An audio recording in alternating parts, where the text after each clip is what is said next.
So you all had some amazing travel experiences. You've been out there. Did anyone or anything inspire you to go on these trips? So growing up, I grew up really poor on the south side of Chicago, and I had, my sister and I had a phase of like childhood homelessness, and it was really rough. And I got to college and I thought, okay, maybe this is my only shot of going abroad and traveling and really leaving the country, because DePaul was awesome and they gave great scholarships and great grants.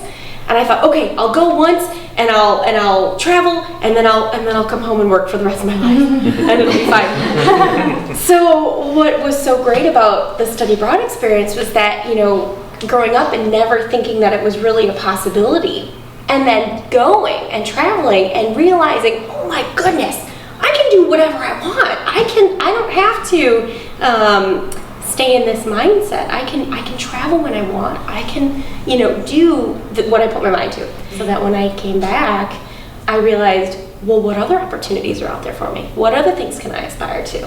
And so it was kind of, for me, it was the opposite of being told all the time, well, you can't. And not having the sport was like, well, you know what? I'm going to do it anywhere.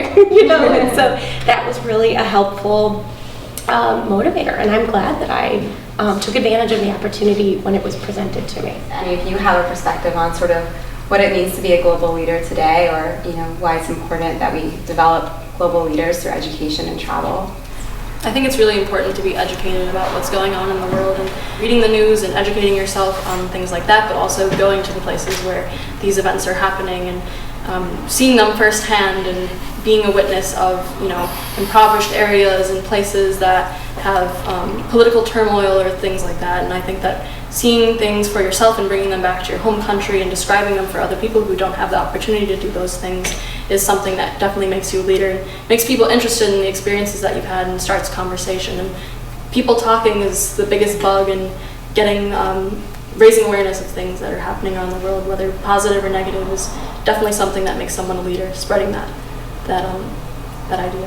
One of the things that I always like to bring up is languages. I think that a leader should always speak several languages, and especially in today's world, and ideally have traveled to see how the languages are actually spoken on the ground.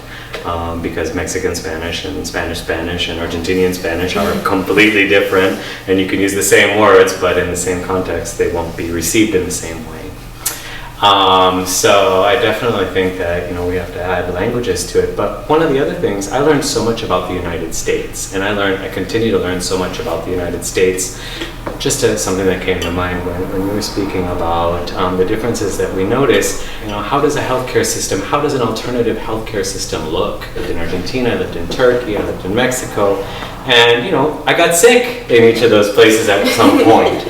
So just seeing on the ground, what it looks like to be in a socialized healthcare system, what it looks like to be in a privatized healthcare system, what Turkish doctors are like, what just in the healthcare, but that's just one dimension. Leaders should definitely have that perspective on a range of issues, not only healthcare, but alternative economic policies, alternative urban development, all kinds of different areas. Absolutely.